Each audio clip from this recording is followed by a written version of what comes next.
कांदा सर्वसामान्यांना पुन्हा रडवणार असंच चित्र दिसतंय। कांद्यासाठी प्रसिद्ध असलेल्या नाशिक जिल्ह्यात दुष्काळामुळे कांद्याचं उत्पादन घटलंय। त्याचा परिणाम म्हणजे कांद्याचे भाव वाढण्याची चिन्ह आहेत।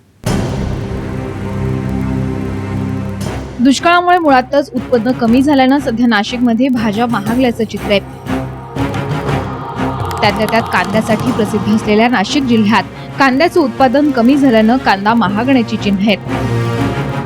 सध्या नाशिक कृषी उत्पादन बाजार समितीत कांद्याची आवक ही नेहमीपेक्षा कमी म्हणजे 2351 क्विंटल एवढी झाली आहे। सध्या बाजार समितीत 1250 रुपये प्रति क्विंटल असा कांद्याचा भाव सुरू आहे।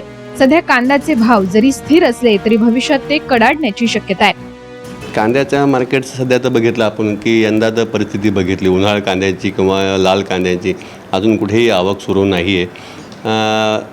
पाण्याचं प्रमाण कमी असल्यामुळे जे आपल्याकडे 3-4 तालुके आहेत पिंपळगाव, लासलगाव किंवा नाशिक, येवला तर प्रमाण जे कमी आहेत तर बाजारभावाबद्दल असं स्वरूप निश्चित आज तरी क्लिअर करता येणार नाही।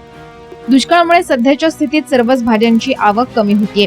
बटाटा 1090 क्विंटल आवक, कमाल दर 1300 रुपये, भेंडी 31 क्विंटल आवक तर कमाल दर 3455 रुपये, भोपळा 15 क्विंटल आवक तर कमाल दर 1700 रुपये, फ्लावर 1077 क्विंटल आवक तर कमाल दर 2500 रुपये, गवार 7 क्विंटल आवक तर कमाल दर 4650 रुपये, काकडी 1897 क्विंटल आवक तर कमाल दर 2375 रुपये, कोबी 2016 क्विंटल आवक तर कमाल दर 1000 रुपये, टोमॅटो 848 क्विंटल आवक तर कमाल दर 3750 रुपये, वांगी 454 क्विंटल आवक तर कमाल दर 5300, पालक 3 क्विंटल आवक तर कमाल दर 400 रुपये, कोथिंबीर 290 क्विंटल आवक तर कमाल दर 4500 रुपये।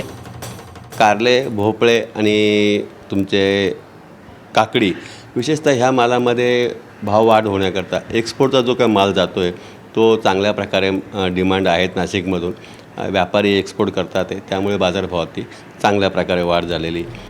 नाशिक कृषी उत्पन्न बाजार समितीत भाज्यांची आवक जरी कमी होत असली तरी राज्याच्या बहुतांश ठिकाणाहून आवक होत असल्यानं मुंबई बाजारपेठेवर याचा फारसा परिणाम होणार नसल्याचा तज्ज्ञांचा अंदाज आहे। पल्लवी जुन्नेरे, साम टीव्ही, नाशिक।